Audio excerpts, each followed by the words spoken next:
to the ring, right, baby? Yeah! Yeah!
You got you, Jordan.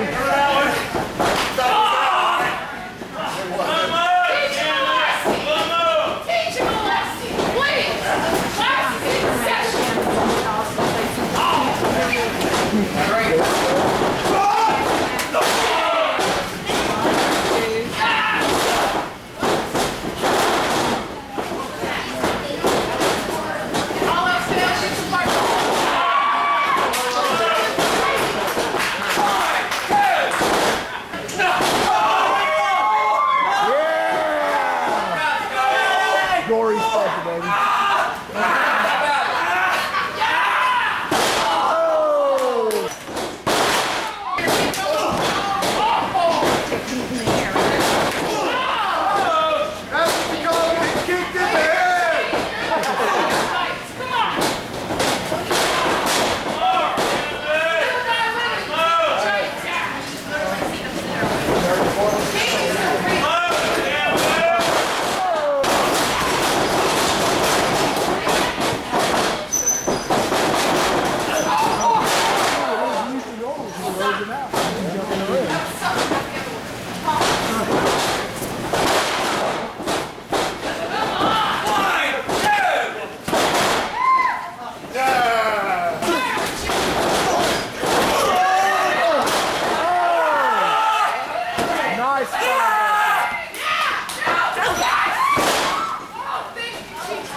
What?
Just over a year, Cage. Just over a year I've been waiting to do that. October 29th. Yeah, what? This belt becomes mine. Yeah! We're gonna have some grass October 29th. Yeah! Good evening, Gulf Coast independent wrestling fans. Welcome once again to another fantabulous edition of the Front Row Fanatics. I'm the Gargoyle, along with the Mullet Master, Zadok, the Prince of Darkness. We're going to be doing a review of CSW's Payback show that took place on September 24th, 2011 at the House of Hardcore in Mossy Head, Florida. Big Cheech, unfortunately, was hanging doing the football thing with Little Cheech again and was unable to attend, but he's back there giving us some love behind the camera. Say hey to everybody, Big Cheech. Hey. All right. So, with that being said, I'm going to turn it over to the Mullet Master. We'll get this review on the road. All right, well, they kicked the show off. Brian Cage on a little promo deal about being winning all the title and going on for that. That was a little spill he did, not the man of yesterday. Going on about the Triple Crown. The Triple Crown win. Yesterday's news talking his smack. That one. And then no love. That's right, no love for Brian Cage. He got some man love for him, but That's right. what can we say? But after all those stuff went on to the first match was JT Angel with Busty Becky Kennedy. Woo-hoo! Going against Chuck and Dale's. The world's self-proclaimed world's sexiest man. And Who won that match? I believe that was the big Chuck and Dale's. It was. Got the pinfall. It was actually a good match. It was JT Angel. Really? Yeah. Damn, I drank that much beer, already got it wrong on the first match? Yeah, Becky got involved a little bit and stopped the man boob to the eye. That's right. That's what it was. That's what it was. God dang. Me and Zadok out there drinking that evil juice, already blowing it on the first match, man. Did Becky have any of her new Gulf Coast wrestling cards for sale at this show? Unfortunately, I didn't see anything at the table. Usually she has some of them good, nice pictures for sale and stuff, you know, that everyone should buy. Hit the gimmick table, get some photos of the Bustalicious. They probably sold out before she even hit the door. They probably sold out in the parking lot. Maybe. Entirely possible. She has quite a large fan base, shall we say, amongst the Gulf Coast. But, you know, JT getting the win over Chuck and Dale's. I was bumming. I was going for my man, sexy boy toy there, Chuck and Dale's, but I guess it was not meant to be. JT Angel gets the win. What can we say? Comments? Yes, no, like it? Highlight of the match? Busty Becky doing her thing? Hell yeah. Yeah, Busty Becky was involved. It'd be a good thing. There you go. Good way to start the show. We're not getting any love from Busty Becky anymore. What's up with that? Yeah, I hear you, man. I hear you. No pictures, no nothing. Are we going to have to turn on you, Becky? What? I can't. I'm not digging it. We're not feeling the love anymore. But with that being said, we're going to creep onwards towards match number 2. Match number 2 was Victor Crew and Jimmy Hinder. And they took on Zane Stevens and Buddha Bushido. Is that correct? That's correct. Buddha making his return to the House of Hardcore. As well as Zane Stevens. He's been there before, right? The Twisted One, yes. Yeah. He was, in my assertion, a House of Hardcore original since I've been going there. He was one of the main guys that used to feud with the HPW faction. He and Street Bandit were part of a tag team called the Youngbloods, and they had some epic battles amongst the various combinations of members of HPW when I first started coming to Mossy Head many years ago. He suffered a severe wrist injury and broke his wrist and bones in his forearm and was out of action for quite a while. He showed up there looking fit, looking trim compared to the last time I seen him. It was good to see him back at the House of Hardcore. Buddha hadn't been there in a while, and you know, the rotund one was there making an appearance. I bet you he didn't come back fit and trim. Too much of that sushi, and he still ain't losing any weight, man. Buddha, you gotta try something else, bro. Well, I like Stevens. I'm glad to see him back because he's one of my favorite heels, believe it or not. He can certainly bring the heat. So look forward to seeing him on other promotions in the Gulf Coast. So I would love to see him come back with the Street Bandit reforming the Youngbloods in there, because that used to be one of my favorite things going for the longest time. They had that HPW Youngbloods feud, which, you know, the Youngbloods had a few other members over the course of time interchanging along with Zane Stevens and Street Bandit battling HPW. Epic feuds for quite a while, man. Then you've got, on the other hand, you've got Victor Crew and the returning Jimmy Hinder, formerly known as Chaz, for longtime CSW fans. And seeing They had a tag team together before? Yes, they did. They were called Chaz and AWOL. and they were hardcore, buddy. Absolutely. Do not let... Victor Crew was hardcore? Yes, he was. Really? Very hardcore. Victor Crew and Jimmy Hinder, do not let This Victor Crew? This Victor Crew, when he was known as AWOL, do not let any of the past shenanigans fool you. I've seen these two guys battle and bleed buckets of blood all over the House of Hardcore in Mossy Head. Jimmy Hinder, and you've seen him, he's smaller than me. He battled Scarface, Waylon Barley, in a hardcore fans bring the weapons, barbed wire, ring ropes match. He's got some photos up on his Facebook page, which you should definitely check out. And you'll see what kind of individual this is. He's a sick, tough, twisted little man. And with the conniving mind of Victor Crew, I'd advise all tag teams in CSW, beware. You know, don't think these guys are a joke, because when they want to get mean and nasty, they can get mean and nasty and blood will flow. I thought it was a pretty good match. And this, Victor Crew, I have seen him bleed once. Yes. Under Crew Bleed Challenge, Make Crew Bleed Challenge. Finally, but he didn't bleed enough, man. It left you wanting more. Yes. Yeah. We want to see more of the crimson mask of Victor Crew streaming down his face, much to the delight of us sick, twisted, hardcore aliens. And it's my first time seeing Jimmy Hinder with him, and I heard about him, but that's the first time I got to see him in action, so. And Zane Stevens, this is the first time I've seen him. I've seen Buddha elsewhere. Zane Stevens actually trained a few of the guys on the Gulf Coast too, so he trains a few guys, and like I said, I'm glad to see him back because he's a great heel. I like watching him. So But sadly, you know, he was in the role of the face at this particular show, which didn't allow him to, shall we say, show his better characteristics. As you said, certain guys we like better as heels than as faces, but nonetheless, I was glad to see the Twisted One back at the House of Hardcore.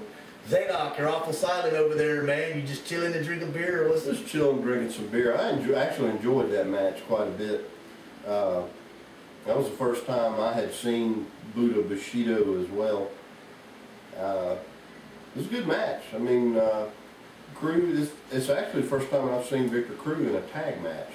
And I enjoyed it. It was good, and watch out for these guys. They're going to be tough. And Buddha's not known for getting too much offense in. Did he actually get some offense in on this tag match? A wee bit, I believe, a wee bit. Yeah, that's one way to put it. Well, what can you say, you know, I mean... I like seeing the tag teams coming in at CSW. I like strong tag teams. This may be good for the facing the Onyx. Could you get into Onyx and everything? That has been one of CSW's main strengths as we've gone over, you know, our former partners in crime, you know, have said before. CSW has always had a solid tag team division. You know, you've got the Ray's brothers. You had the Sadist Kingdom, which is now reformed with Victor Crew and Jimmy Hinder. Okay. You've got the Onyx. You know, you've had various forms of HPW known as the Elite. You know, Initial Shock. CSW has always had a good, solid tag team division, so... He's coming back. Absolutely. Something that not enough promotions along the Gulf Coast, in my opinion, have is solid tag team division. I agree. Any more comments? Are we moving to match number 3? Match number 3. Bring it on. 3! Match number 3 was a qualifying match for the Four Corners of Hell coming up at Halloween, October 29th. Yes, but the Four Corners of Hell is not until January. That's though. what January Is that what it is? That's in Yes. January. That'll be the first show of the new year. Well, I was expecting it. Oh, okay. No, you're bummed. You're bummed. No blood yet, Big Daddy. No blood yet. I actually was too until I... Oh, I see it now. It's Yeah. the Hardcore New Year. Absolutely. That's right. But Absolutely. who's going to bleed here? Everybody, where, at Halloween? Yeah, Hopefully Halloween. Brian Cage will bleed, man, but, you know. Well, anyway, this match 3 was a qualifying match for the Four Corners of Hell. It's not going to be as soon as I thought it was. with Chris Corbin and John Riker. Wow. Moves, as I used to call Chris Corbin for the man boob action, and some of his other partners, you know, getting in there against Mr. Hardcore, John Riker, you know.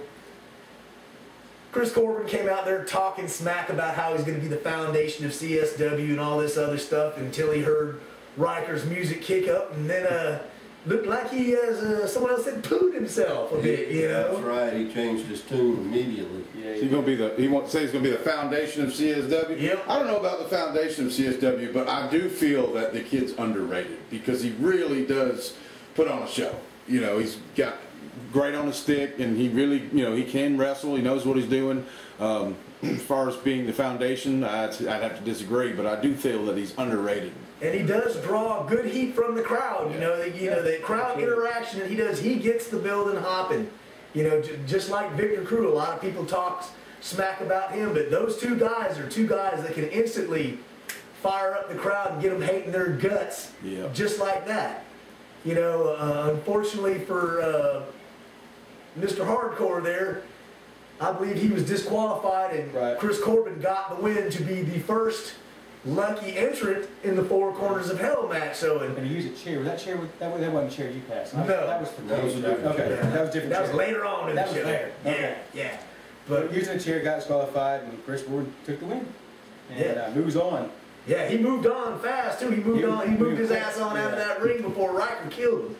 I think Riker was off his medication or something. That man was out of control, totally out of control that night. I mean, he hurt Corbin with that chair. I mean, he waffled him several times. It was ugly. And for all them people that talk shit about wrestling and say it's fake, you seen that chair wrapped around Chris Corbin's head. Ain't no faking that, dudes. No, Ain't no faking sorry. that. We don't roll that way here at the Front Row Fanatics, man. You know, you can say what you want about professional wrestling. We love it, whether it's up, you know, in the big show or down here on the indie level. Chair shots ain't fake. Bumps on the ring that you take ain't fake.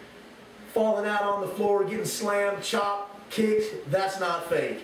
You know, these guys get out there and lay it out in the middle of the ring to entertain us all around the area. So, all you haters out there, I got one thing for you. And Riker must have been thirsty for violence because if you remember on the last show last month, you know, it had to end a little bit earlier due to the injury of Michael Desad. So he probably was thirsty for some violence, and unfortunately, somebody got to, or fortunately, if you're us, somebody got to feel the taste of that on the other end. So Absolutely.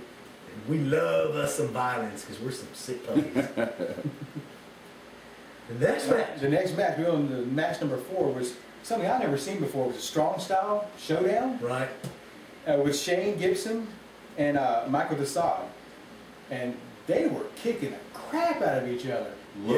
Love this It was match. a chop, man.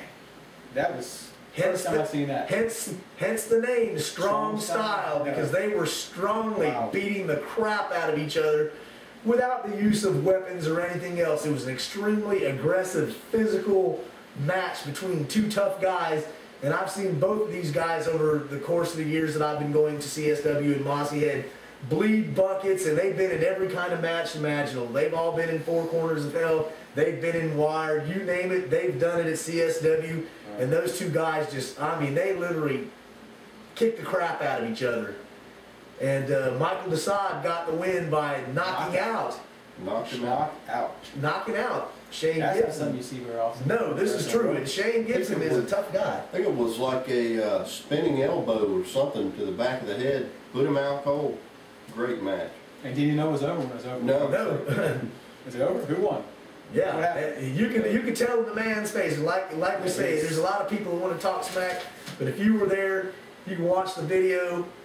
You can hear the slaps, chops, bumps. Brutal is a good word to describe it, man. I mean, and it did justice to the description of Strong Style Showdown, because they definitely got out there and dealt out the physical punishment, proving that they can go strong style and entertain the fans. And I enjoyed it, and I give 2 thumbs up to both of them guys, because I know they were feeling it the next morning. Absolutely. Is the strong style something at CSW, or is that all around? We see that? That's more a Japanese thing, I believe, that has been brought over to America by various wrestlers that travel around to the Orient and come back in a extremely popular style in Japan. So, you know, Okay. I'm digging it. I haven't seen a whole lot of that anywhere else other than maybe New Heights. I believe they've had it once or twice. But good to see it being delivered here on the Gulf Coast. Absolutely. That was great. And moving on to match number 5 was an intergender tag team match with Zoe Monroe and Mike Fresca. Ooh. Taking on Kylie Monroe and David Prime. My close personal friend, David Prime. And this is a pretty good match for intergender tag team match. It's kind of hard to say with swilling beer in it. Yeah, I'm telling you, once you know, you get to be jabobulating and stuff, man. So, But that was a pretty good match. I enjoyed the intergender. I didn't think I was going to. I bet this was a good match. You got the veteran of David Prime and then the young up-and-comer of Fresca. I would imagine this being a good match of the evening for this too. So. And the twins having so much hatred for each other right now. yeah. Yes. After being such a cohesive unit, the twins in their various appearances in different promotions all over the Gulf Coast, and now they've got the twin sister hatred going on for each other, man. And you could that you know. Yeah. Every time they turn loose, it's just. Yeah, you haven't seen the last of those two going at it, I'm afraid. I'm not afraid. I hope to see some more of it. Absolutely. Yeah, I love siblings scrapping, and it's even better when it's chicks scrapping, man. That's right. So, but unfortunately for me, my close personal friend and his partner came out on the short end of the stick there. You know, and that Weasley boy Fresca and his partner got the win. Bummed me down. I think Zoe had a little bit to do with that. She, Yeah.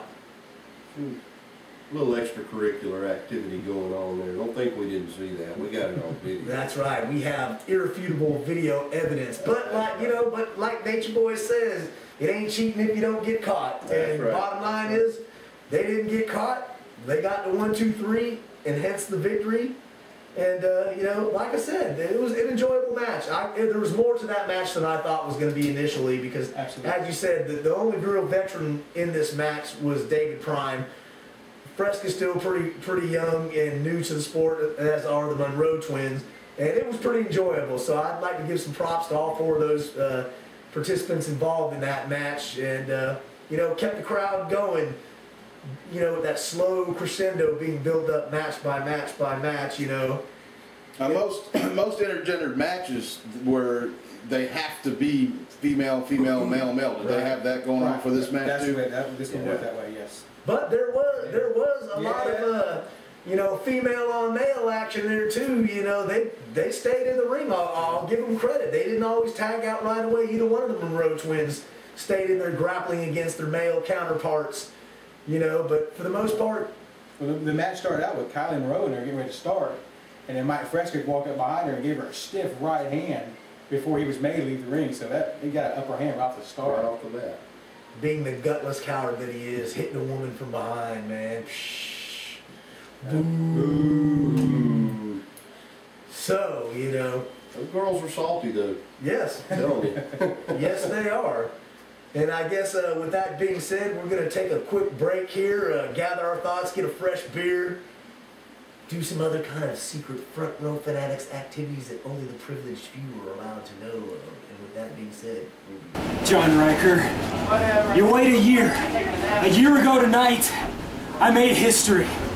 I won the first of the Triple Crown when I beat your ass with a kendo stick. And you wait a year. You join my side only for me to dump your lazy ass. And then you want to wait a year and jump me with a kendo stick, with my own weapon. And then you demand a match? After you jump me like that, you demand a match for my CSW title. Let me tell you something. I went ahead and talked to management. Now that I'm the champ, I've got the pool. You've got your match, but it's not for this. Next month, at Halloween, on October 29th, you and me, one-on-one. No weapons, no nonsense, just wrestling. If you can beat me then, If you beat me then you get a shot. If.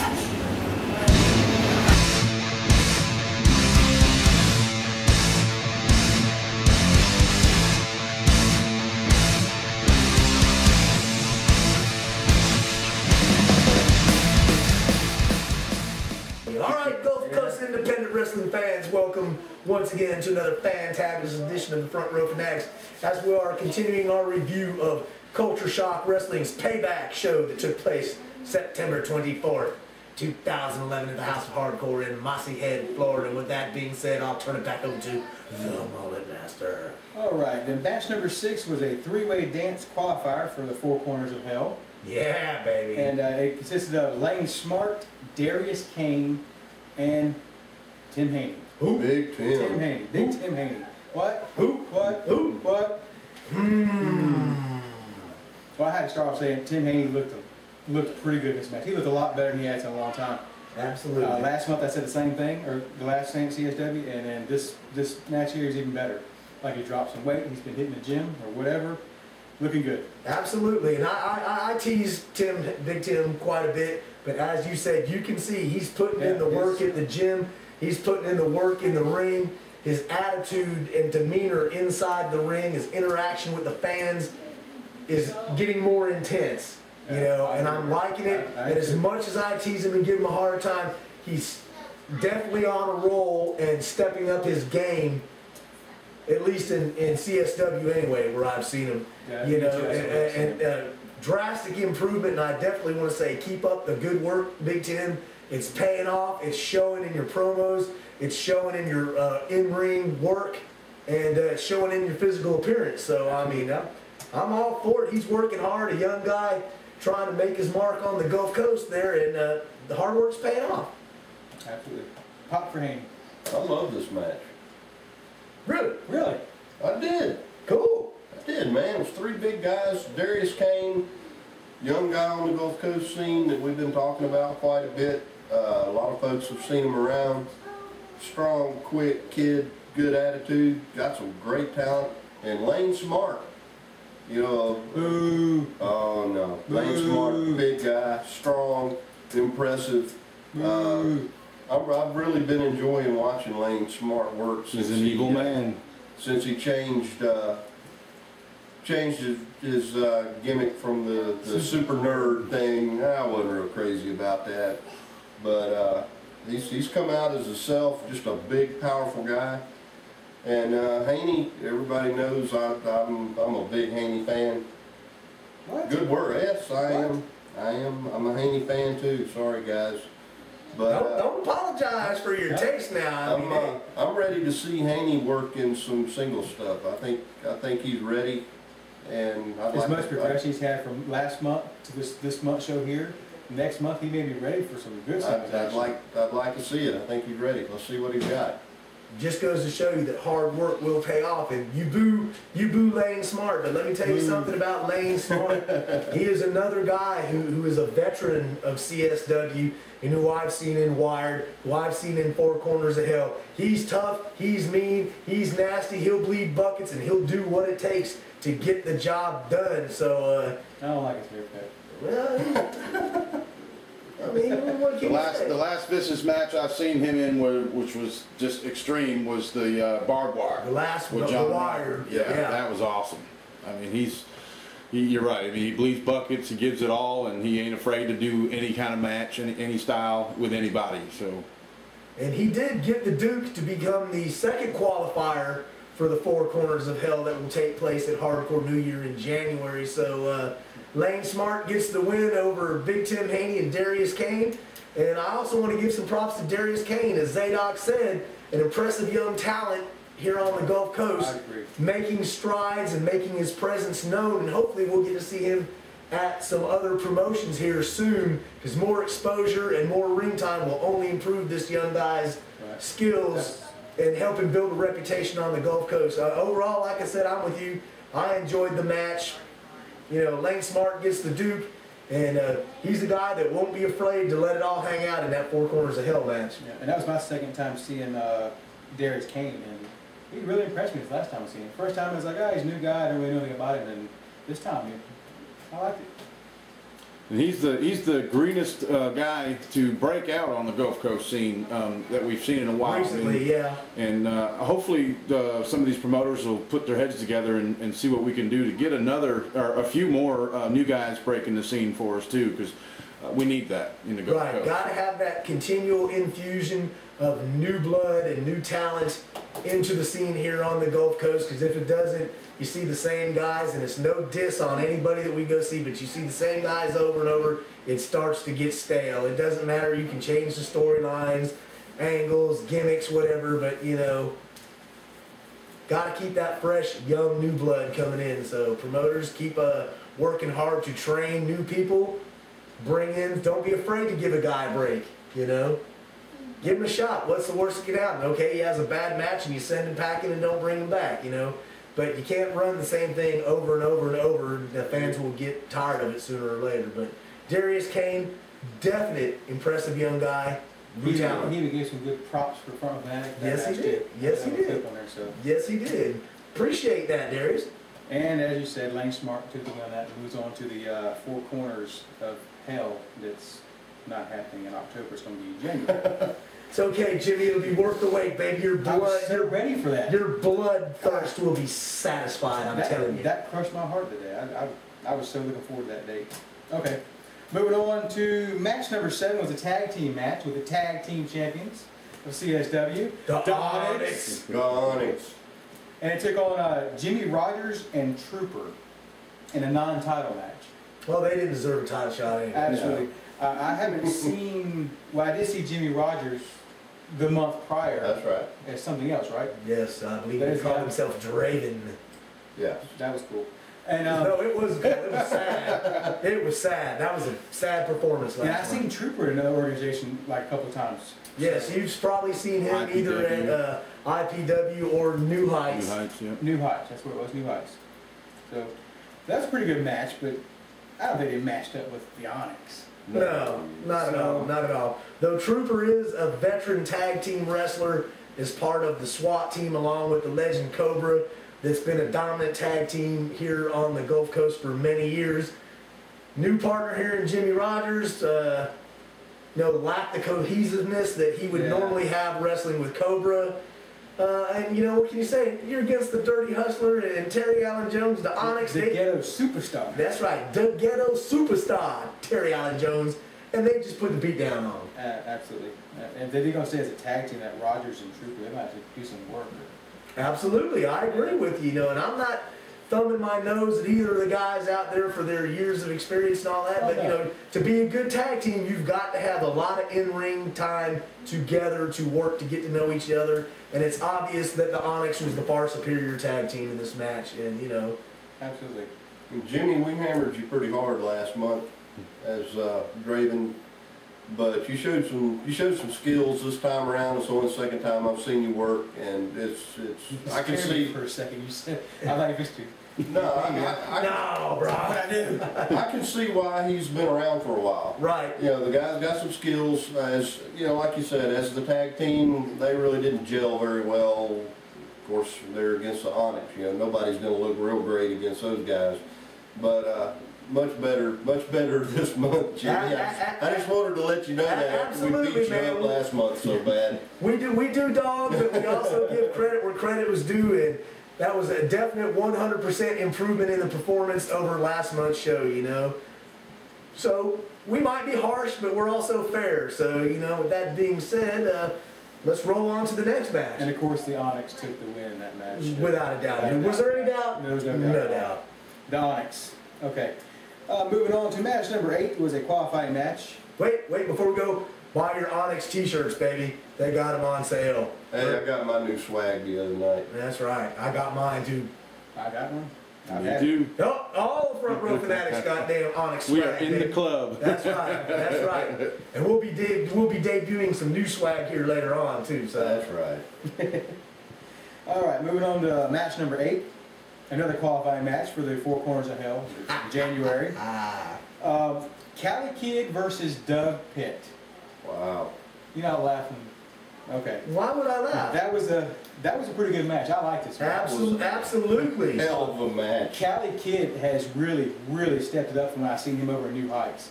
I watched him, it's like, a little skinny kid, I ain't so sure about this guy, but these last two shows at CSW, he has turned it up.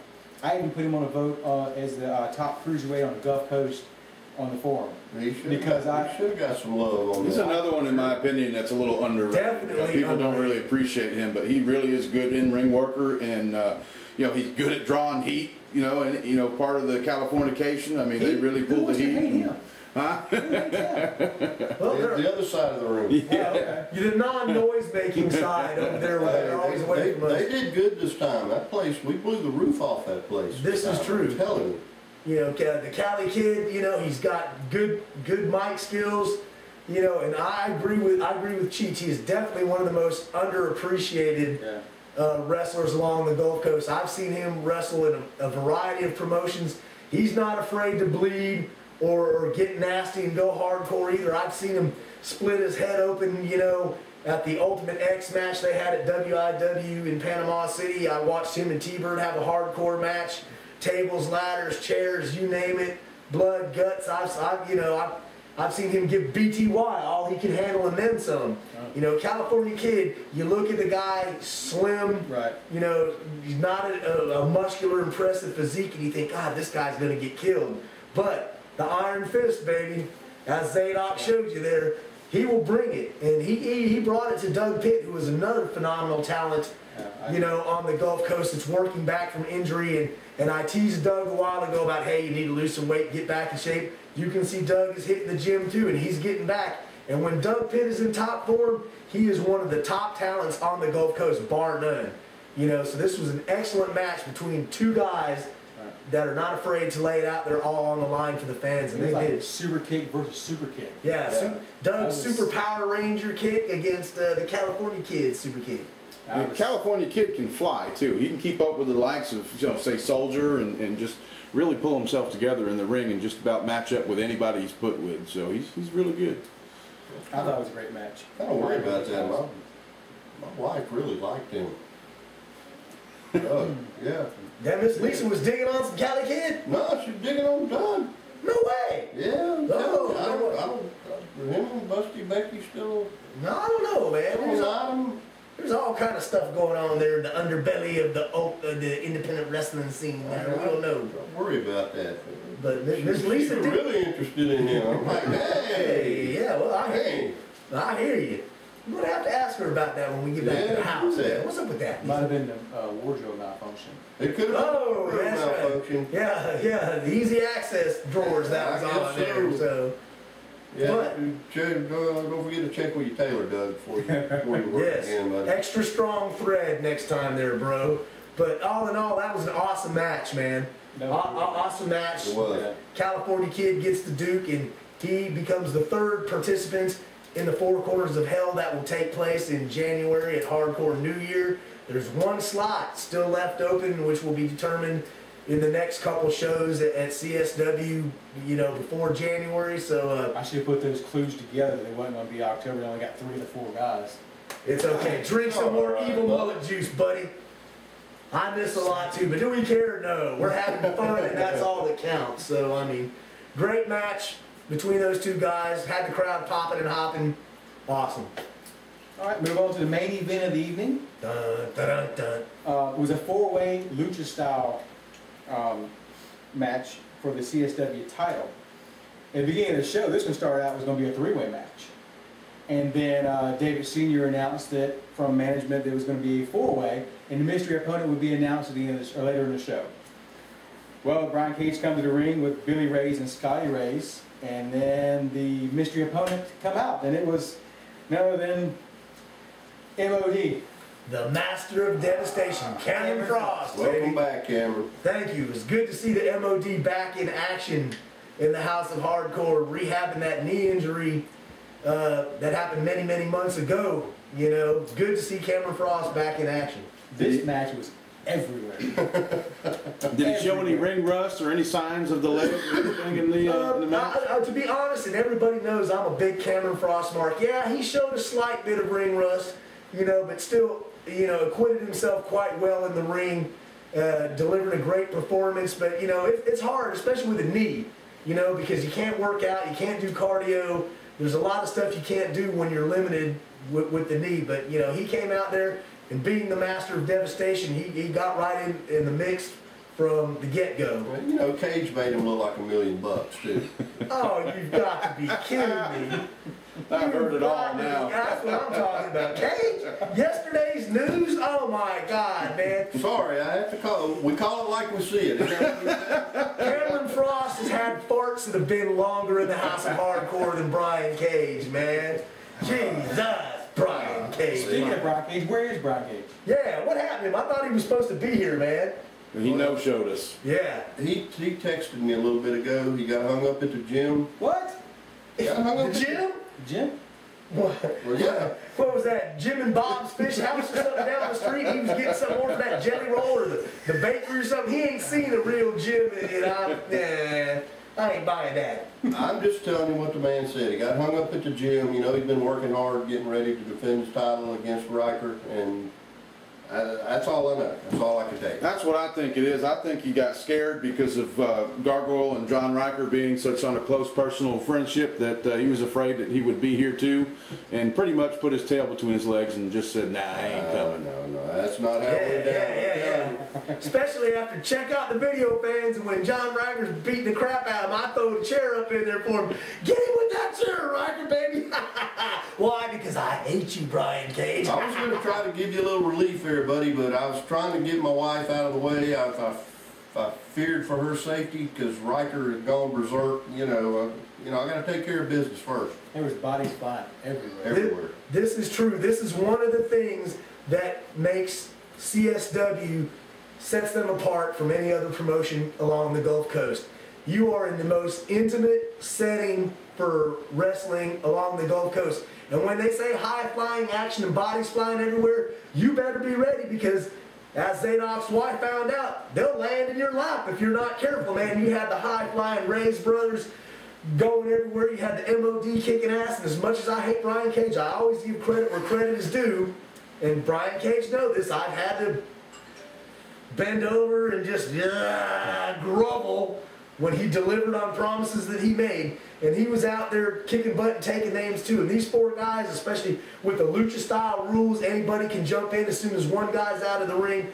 It was mayhem all over the building, man. I mean, the fans were scattered everywhere. Security was trying to get people out of the way. Bodies flying, chairs. I mean, it was awesome. You watch the video, I'm all over the place because I had to move. I had to get out of the way. No, we had to move several times. I took my bunch and went back to the corner of the building. It was crazy. Not me. I got to get right up in there in the action. They got to be dragging me out of the way, man. That's why, because I'm the hardcore front row fanatic, baby. Hell of a match. I was trying to protect the Just camera, that's all. That's right. The cameras cost money, man. Cameras cost money. But this match was an awesome climax to a great show there at CSW in the House of Hardcore, man. These four guys just delivered, and Billy Reyes ended up being toted out of the ring suffering a knee injury, so we don't know what his status is at this current time for upcoming events. But it sounded pretty brutal. He had It was pain bad. on his face for sure. It was bad. Scotty had to carry him out. Left the match during the match. Just left and took his brother out. So did Riker interfere in this match?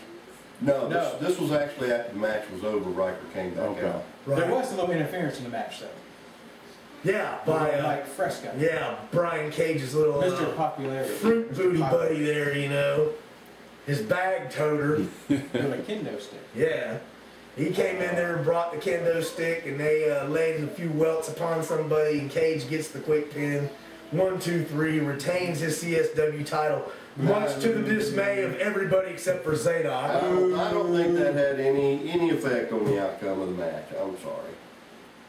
Okay, well, you're entitled to your opinion, and that's all good. The rest of us ain't buying that. We ain't drinking that Kool-Aid, man. But regardless, once again, as much as I hate Brian Cage, he said he was walking in there with the CSW belt, and he said he was walking out with the CSW belt, and once again, he delivered on his promise. He's a man of his word. But he paid a price for it, because after the match, Mr. Violence, John Riker, Mr. Hardcore, ass kicker himself came out there and just took that kendo stick and commenced to beat the wet spot in Brian Cage, man. I mean, he beat him like a red-headed stepchild. He beat him like a bony garbage can scurvy dog that he is. And it was great. It was great. I was digging it, man. And then when finally the kendo stick broke, I got up and gave my chair to Mr. Hardcore, told him, hit him with the chair, hit him with the chair. And Brian Cage, he does possess some intellect, and he got out of that ring fast. And, Mr. Riker told him, hey, this is the way it is, buddy. I'm taking that belt back and I'm bringing it home to CSW where it belongs.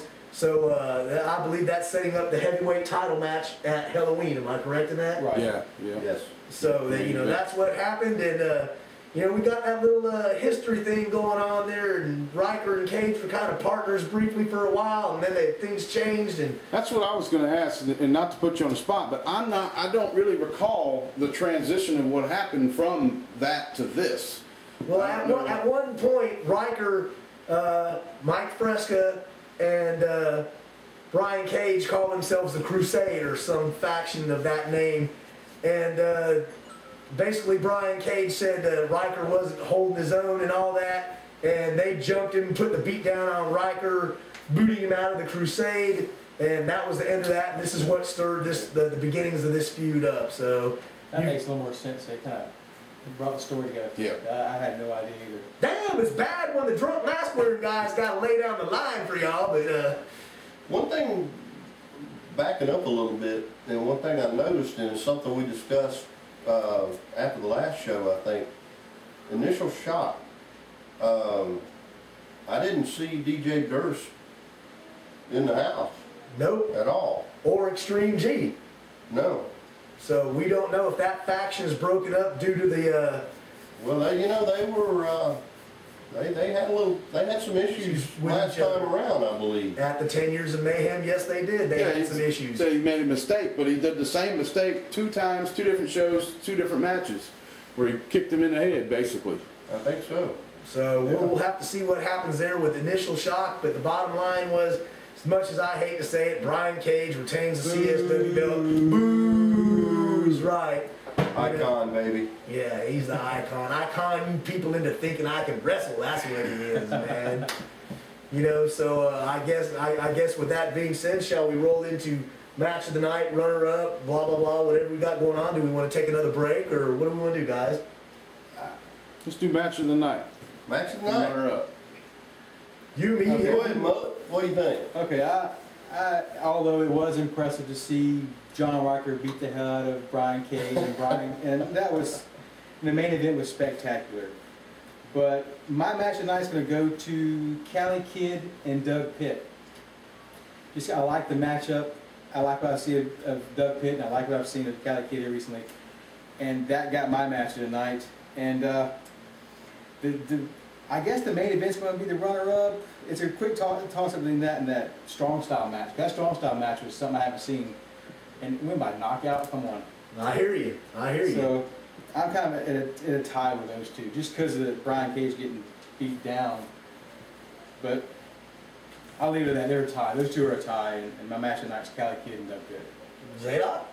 My match of the night is probably going to be the strong style match with Michael Desai. With a knockout. 2 big guys beating the living hell out of each other. Fantastic match. My runner-up is going to be the 3-way with Haney, Lane Smart, and Darius Kane. This, I'm telling you, that was a good match. Telling you folks, this whole show, as far as entertainment value, this was my favorite show of the year. Absolutely, bar none. For an entertainment factor, it was my favorite from start to finish. Absolutely fantastic show. Great job, guys. Hey, you start with Busty Becky, the show, and you end with Brian Cage getting his ass. Hello. I hear you. I mean, hey. Everything in the middle is a bonus. There you go. Good one there, Mullet Master. For me, I'm going to go with match tonight. I'm also going to go with California Kid and Doug Pitt. Solid, grappling match in there. I'm like you. I'm tossed up between the strong style showdown of Michael Desai and Shane Gibson and the main event. I'm torn. I'll give the runner-up to the main event just because I got to see Brian Cage get his ass beat, so that's always a bonus on top of anything else, man. Once again, like Zadok said, and like Mullet Master said, from start to finish, this was an awesome show. Fun. That is the key word for me when you talk about CSW. You can go to other shows, you know, and you hear them talking, they've got bigger guys, and they've got better lights here, and a bigger ring, and bigger building or whatever. But when you go to CSW, and this is not trying to poke jabs at any other promotion, because we like and support all our indie fans around here, but CSW is the most fun place to go. Between the intimacy of the building, the crazy fans, the in-ring action and everything, I mean, what more can you ask for the price of admission? CSW delivers from start to finish. Let's throw in a Shiznit match. Let's see what you guys come up with for the Shiznit match of the evening. We haven't done that in a while. I'm not even sure I know what that is, but I kind of got a feeling what it is. Yeah, it's the one you dislike the most. Let's put it politically correct. Wow. I hate to do it though, because I like Onyx, but it's not going to be that match. And nothing on them, obviously. Nothing on them. It was just, that match could have not been there. I don't know. That was mine. But he could have done without that one, huh? Yeah, I could have done that one. Onyx could come out and raise their fist and sign some autographs, take some pictures, and Talked on the mic and left Photo it at ops, that. baby. I hear you. so, I hear you. that was mine. No disrespect, but that was my. No, I hear you. And I can understand the way you feel about that. You know, for me, I'm going to give the Shiznit match, and like I said, once again, it's not any disrespect to anybody, but I'm going to give it to Chris Corbin and Mr. Hardcore Riker, because pretty much all it was Corbin out there talking smack and getting the crap beat out of him and then running like a chicken. Shot and gun. That's right. That was it. You know, don't get me wrong. I love watching Mr. Hardcore beat the crap out of people, but you know, as far as the aspects of the match, you know, it wasn't much of a match. Yeah, it was a chair shot and go home. I agree with you. Mine, oddly enough, and I may get crucified for this, probably be Brian Cage, ain't it? No, no, Lord, no, you know better than that, man. No, it's probably going to be the opening match. And remember, I said that this entire show was fantastic. I enjoyed every single bit of it. So this being the Shiznit match of the show, you know, will probably still rank this match in the top 20 for the year for me. Was JT Angel and Chuckendales. And it's primarily because I'm really not used to watching JT Angel work by himself. I'm used to watching him work. Did you see that belly-to-belly suplex from Chuckendales on it? I did. That was impressive. And it's the same with Chuckendales. It would have been different if you'd have seen the move to the eye. It would have been different out there. Yeah, if we'd have gotten the move to the eye, it would have probably been totally different, but Busty Becky interfered and that didn't happen. That was probably it for me. Well, completely different views on that. Yeah. Wow, well, once again, that's good. We have 3 different personalities and 3 different tastes, and it's a diverse group here amongst us in the Front Row Fanatics, and that's what makes it fun. We all like pro wrestling. We all like different things and different people. We share some of the same likes, and, you know, we have dislikes, but that's what makes it fun. You know, here at Front Row Fanatics, we go, we have fun. We're talking about that, so woo! And we enjoy supporting indie wrestling, so I mean... If you take those 3 matches out of there, that's more Brian Cage ass been going on. Yeah, that would have been cool. He only got his ass beat the one time, and it's because that crazy man got out there and... It wasn't enough. I could have stayed an extra hour watching Brian Cage getting his ass beat. Riker's probably back in lockdown after that night. Straight jacket, handcuffs, and leg shackles. That man was out of control. I'm telling you. Speaking of that, you know what I think would be a really cool match? Riker and Death Row. What would you think about that? Yeah, that's funny because I was just going to put you guys on the spot again and see if you were, say, had full reign or free reign of booking a match at CSW. what would you want to see? You know, not just their roster, but in general at CSW. So you kind of read my mind on that one. A good one. Yes, yeah, I mean, because you've got two of the biggest, meanest, nastiest guys on the Gulf Coast that would get in there and just, I mean, they would destroy the place. Yes. Who knows? CSW Magic, maybe could we make that happen? I'd like to see That would be an awesome match. something along the lines of Doug Pitt and Nathan Crown. Another could be a good, awesome technical match, you know, between two very skilled competitors, you know. That's one thing I would like to see more of these promotions work a little bit more together and give the fans, you know, because not everybody can go to every show or travel as much as we do, and they can't see all the guys that they want at every show per se as we do. You know, think about it, guys. A little bit of working together will make things better for everybody, so. At CSW, I would like to see Victor Crew in a hardcore match against anybody. Book it, baby. I want Victor Crew. I want to see what y'all talking. I want to see these. I'm anxious to see it. I believe in the near future you will see him and Jimmy Hinder in the tag team division. They will start unleashing a swath of destruction that hasn't been seen in Mossy Head in quite a while. Like I said, you need to check out his Facebook pages and see some of the pictures of him and Victor Crew when they were Chaz and AWOL. And I'm telling you, like I said, I talk shit about Victor Crew all the time. These two guys have bled buckets and they fought everybody and anybody. From, you know, short and tall, big and small, mean and nasty, you name it, they battled them all, man. And I will give them credit for being double tough and a good tag team working together. Is there any women's singles matches going on at CSW? I see some intergender tag teams or this and that. But no, women's wrestling, you know, has not been very much of a factor in CSW in the whole 7 years or so I've been going there. Occasionally, you'll see a women's match. Usually women are there as valets or managers. You know, you've got the young Monroe twins coming in here, Busty Becky, part of the crop of younger wrestlers coming in the scene. As far as, and there's just not that many women wrestlers around here. So I don't mind seeing them in other promotions, but in my personal opinion, I just don't think CSW is the place for it. right. Because it would have to be something hardcore, and not many women, you know, get into that. So it just, I just don't think it would go over well. A women's hardcore match? well, you know, many moons ago, when I first started going to CSW, there's various incarnations of HPW. They had a female in HPW, Chance Collins, the queen of hardcore. She was tough as nails, man. She would get in there and scrap guys, and she was tough. But, you know, Check some of his videos out. Check that out. yeah, those are a long time ago. They're probably hard to find. I'm not sure if you could get any of those in there, but she was She tough. has connections. You can find something. Yeah, that's possible, you know, but, you know, overall women's wrestling has not been a staple of CSW. It's just not their thing. But don't get us wrong, we're not prejudiced against women's wrestling, but, you know, this is the house of hardcore.